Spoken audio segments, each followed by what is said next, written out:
ताला भांगी खोलागला भीतर रत्न भंडार चाबीरे खोली पारिलानी तीनोटी जाक ताला।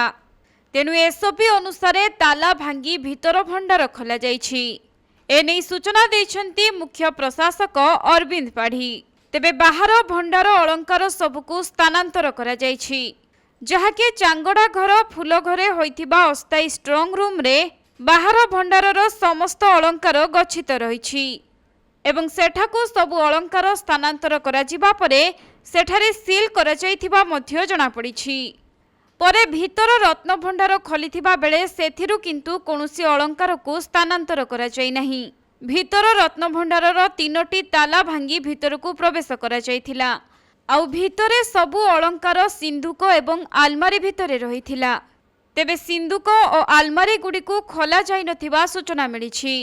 स्वल्प समय मध्यरे स्थानांतरण होई परिबो नाही बोली सिंधुक एवं आलमारी को मध्य आज खोला जाई नाही। मिलिथिबा तथ्य अनुसार भीतर रत्न भंडार रे विराट विराट गर्त रहिछि। मूसा माने एभली बड़ गात करि देइथिबा संदेह करा जाउछि। तेबे समस्तंक सहमति रे भीतर भंडारर कार्य को आज स्थगित रखा जाइथिबा बेले आउ गोटिए दिन रे भीतर भंडार रे थिबा समस्त अलंकार को स्थानांतर करा जिवो बोली डॉक्टर पाढ़ी सूचना दैछंती।